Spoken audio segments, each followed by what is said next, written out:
What do men want?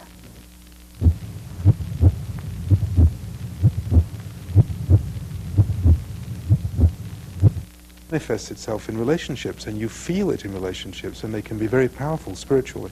And if that's what you need, that's what you should go for.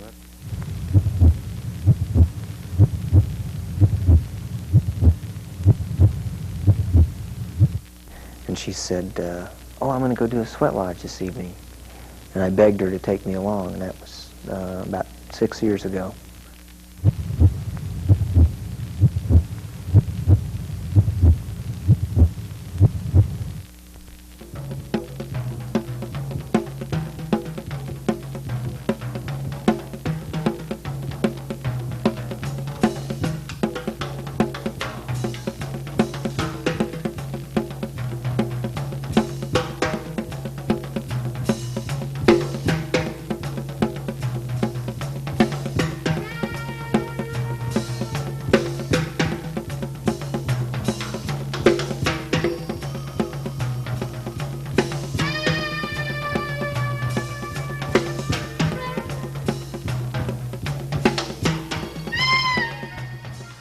Welcome to Speaking of Men. This is public access television coming to you from Albuquerque, New Mexico. I'm your host, Mike Rivas. Joining us in the studio today is the producer of Speaking of Men, Mike Kruchoski. Mike is and I are going to give you the opportunity to give us some feedback and input for the program. This is the first live one we've done since July. The last part of July. And so the number will probably be appearing on the screen, but feel free to give us a call at 292-3263. Welcome to the show again. It's been a while. We always have a lot of fun with this.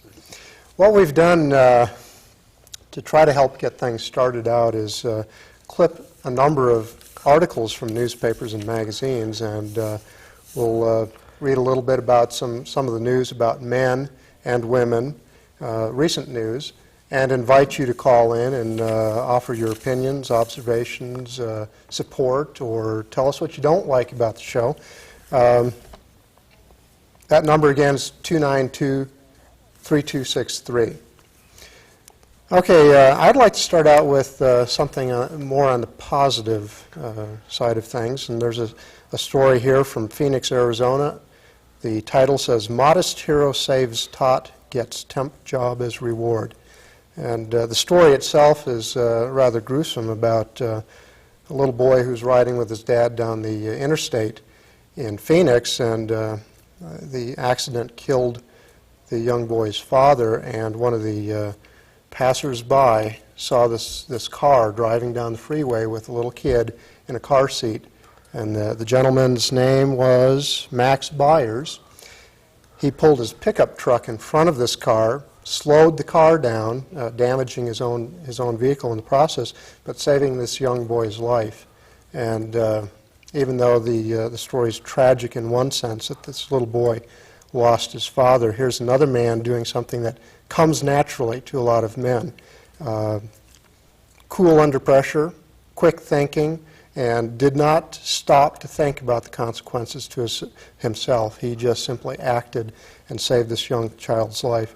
Byers said, "I don't see myself as the hero that people are labeling me," but the young boy's mother, Pat Reisman, disagreed. "He may not consider himself a hero, but he gave me back my baby, my last gift from my husband." And I think that's something that's you don't hear a lot about. I found this buried in the back pages of the newspaper near the want ads. That's really one of those positive American upbeat stories that don't get a lot of press, that's for sure. I know there was a young kid on one of the pueblos north of here who was honored about a year ago as a hero, and that's the last you heard about him. He saved, I think, his sisters and brother. I don't remember all the details, but it came as a flash and it was gone. So I think we need to hear more about the positive things that men do. And I think that we need to, I think all of America needs to focus on and develop a sense that we can heal. as a people and as a nation, politically, physically, racially, culturally, that we all have something to offer, that America's always had a tremendous, not just men alone, men and women in America have always had a tremendous amount of courage, and America's always had a sense of independence that's really to be admired, by the rest of the world. And I think it's really important that we focus on the fact that we can heal our wounds, and that we need to look at those positive things like that people do, just as you say, without thinking. And it's been a while since. Well, I'm not here to knock the media or anything, but it seems we get a lot more downside than upside. So, you got another article there you want to? Well, I think we're part of the media, so let's go ahead and knock them a little bit. There's a book out called Backlash by, I guess her name is pronounced Faludi, Susan Faludi. Backlash, the Undeclared War Against American Women. There are a lot of things I don't agree with what she has to say, but one of the things that relates to this first story is her quote here: "Trend journalism attains authority not through actual reporting, but through the power of repetition." And I think that's one of the things that men have been facing over the past 10 or 15, 20 years, that we are continually portrayed as being uncaring, unconcerned about our children, our society, our families, and I think that impression has been brought about by the power of repetition. Well, So what we need is more repetition of stories like this young guy that saved the kid's life. Well, one of the things that this program is always trying to say is that we need dialogue and we need to look at solutions, and a tremendous amount of what the media does is play the lowest common emotional denominator for the biggest emotional shock that you can get, and there's really never any discussion of substance or issues or what people might be able to do in their lives. To follow up on Faludi's book, this thing by Sally Quinn, who's out of Washington, in that women think the feminist movement is out of touch. And there was a whole series of short pieces that you had gathered in which women were commenting on their viewpoints of the way feminism was being treated in the United States, and a lot of what they were saying was that certainly all aspects of feminism should be heard, but only certain segments of feminism was getting any kind of play in the press, and that it was making a lot of women in America think that feminism had nothing to offer them as women. And that's part of the media. It's almost a squeaky wheel gets the... we have a tape cue. Do you want to... That's right. Let's go to the tape. Okay. We're going to go to the tape. And it's from the Court-Appointed Special Advocates and also the For Our Children segment from Parent Craft. So we hope you'll please stay with us, because we will be right back. Every day, all over America, thousands of abused and neglected children fall through the cracks of our court and foster care systems. They are often misplaced or forgotten, robbed of their chance for the future. You can help by becoming a court-appointed special advocate, a child's voice in court. Be a CASA volunteer. Speak up for a child. Give your child honest but specific praise in many different areas. Find things to encourage about your child's weak points as well as her strong points. Look for small successes and silver linings, even in bad situations. You might say something like, "It took courage to tell me about the grade you got on that science test." Welcome back to Speaking of Men. You're watching Public Access Television from Albuquerque, New Mexico. I'm your host, Mike Rivas. This is a live program this evening. We hope you would at least consider giving us a call with comments and input at 292-3263. Our producer, Michael Kruchoski, and I are trying to give our viewing public an opportunity to give us some input. We're also discussing a number of clippings from the newspaper and other sources. One of those that you clipped, Mike, was this Gatherings Offer Friendship Bonding and Men Talk, and apparently there's a meeting at Our Lady of the Assumption of the Annunciation Church, Our Lady of the Annunciation Church, at least monthly. And they have about 35 men gathering at this point to just kind of talk about and be supportive for each other. You got some comments on that kind of thing? Well, one thing I'd like to say is the gentleman who has helped kick this off is David Coomsley, who's been on our show at least 3 times, right? Dave's been on twice I can think of. And 3 times. 3 maybe? A year ago. Right. He was on back when Marianne Duca was hosting. Right. Before your tenure. Before me. Yeah. I'd kind of like to go back to the media for just a moment. Okay. Part of what we see is there is some common ground between the men's movement and the women's movement, in that a lot of people in these so-called movements are feeling that the media are not portraying them accurately. That, for instance, in the case of men's groups, we see a lot of attention to what I would call the fringe, the guys up to their ears in duckweed in the pond. There's a lot of emphasis on drumming. I've got my drum here. I like it. My son likes it even more. But I think mostly what men are doing today is banding together in groups like this one at the church and just talking about things that are important in their lives. One gentleman here talks about his recovery from cancer.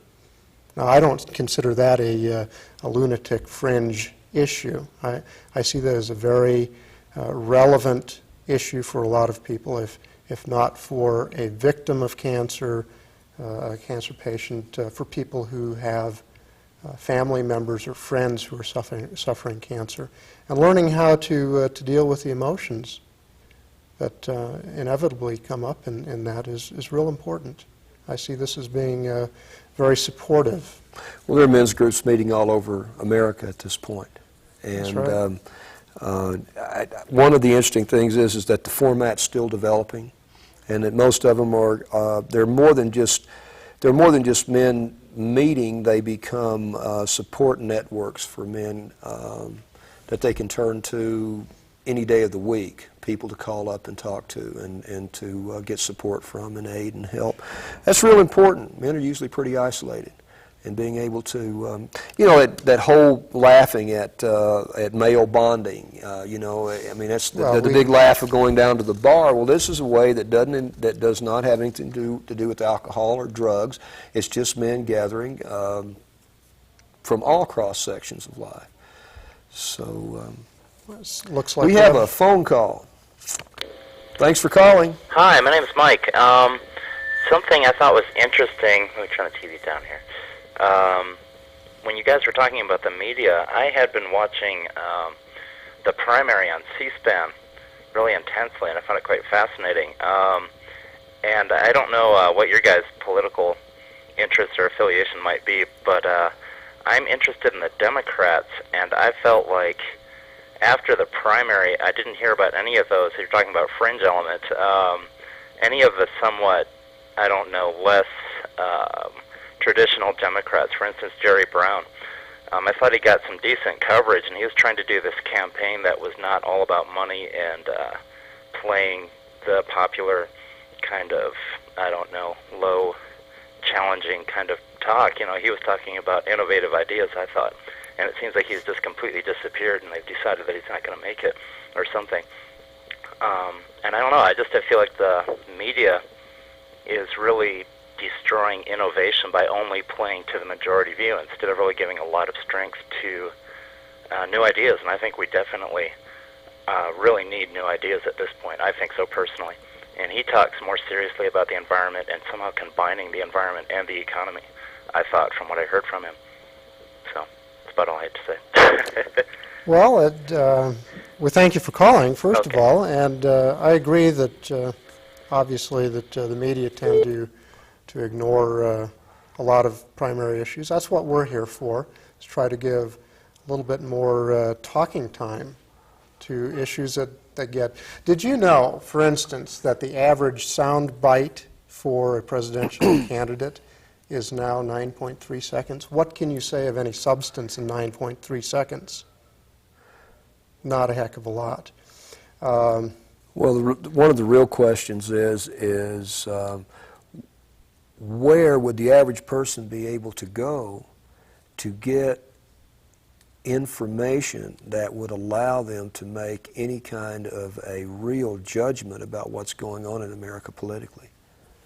If you are trying to hold a family together, you're working 40 hours a week, you have children you're trying to raise, and a life you're trying to live, it sounds like what this young gentleman was saying to me is that the place that we should be able to get in-depth coverage and information is from the media, and we don't get it. McNeil Lehrer does some things, but most, I think every only 26, a political writer was telling me last week that there are 26 individuals or corporations that own, and in those 26, they own every major newspaper in the United States of America. And if you don't think that corporate viewpoint and advertising dollars has to do with what comes through the consumer, and I heard one of the top, there's a little thing on PBS called Edge, and they had one of the top American television writers who out front said that television is completely commercial. And one of the top British writers was saying that, most American television, the program is written around the product sales, So where do you go for that? There's a vacuum, there's a real vacuum. And I think that probably a good place to start would be to find out how things work in your congressional district and to go down and to get involved and find out who's doing what. And pick it up from the nuts and bolts, because you're sure, I think that the end of a lot of our message is that things are traveling so quickly that most of what we can do anything about is our own personal lifestyles and actions that we take as individuals. And if we're, America's completely, feminism's been political for 25 years. It always has been. And I think a lot of what the men's movement is trying to do is begin to build a platform to reflect political issues, and political issues are things that affect you, like access to your child, alimony payments and support, taxes, those kinds of things. What do you folks think out there? You've got an open line here tonight for about another 15 minutes. Call in and tell us what you think. What's important to you as a man? Or if you're a woman viewer, what do you think would help improve your life? We're always open for your suggestions and your input. Tell us what sorts of issues you'd like to see covered on this program. The number again is 292-3263.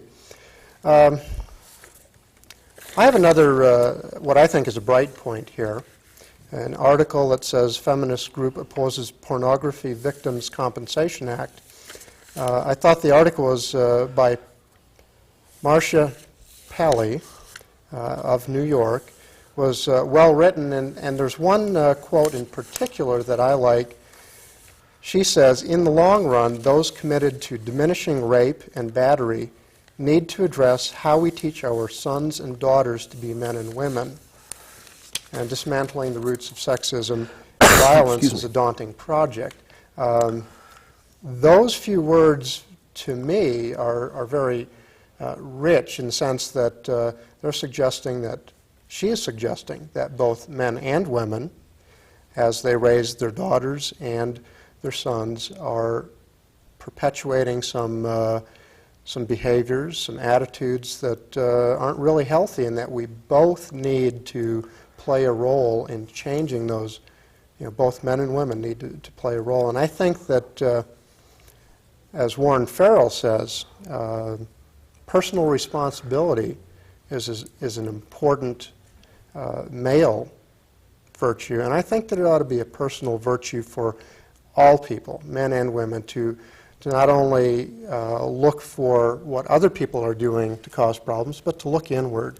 And I see that as part of what the men's movement is about, is looking inward at how we are dealing with the world around us and how we are shaping that world.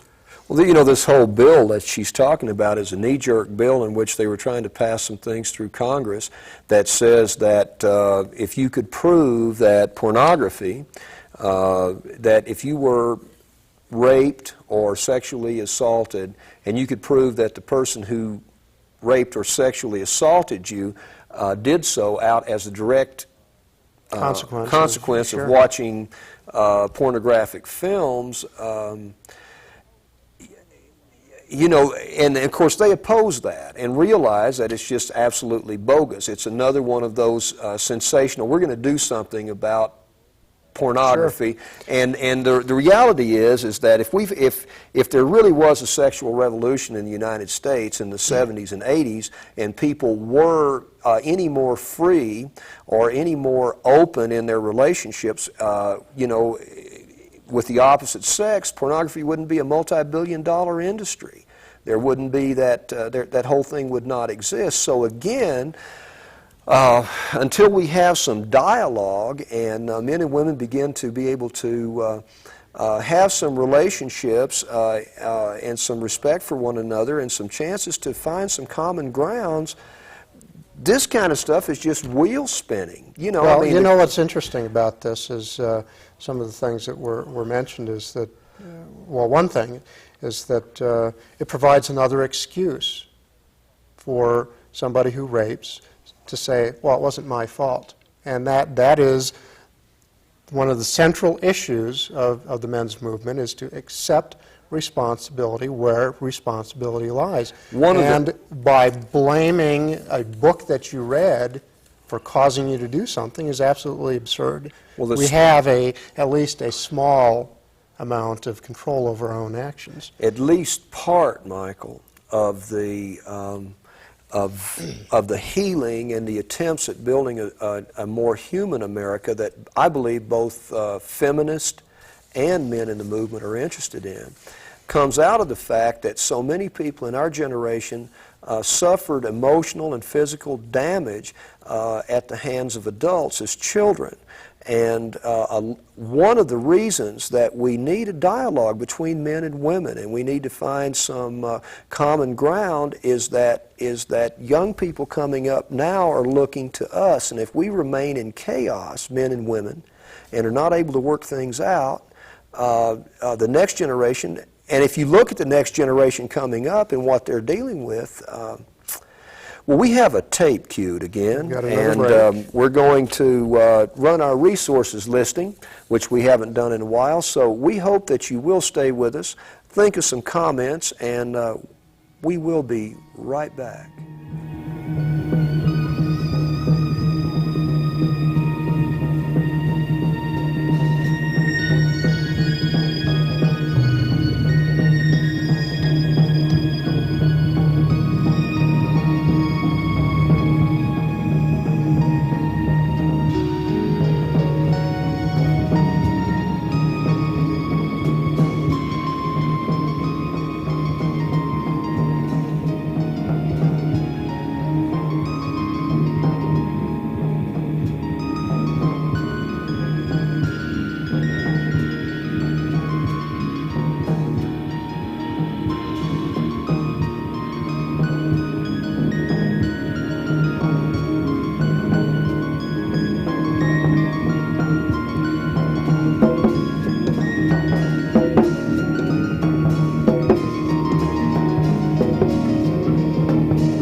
Welcome back to Speaking of Men.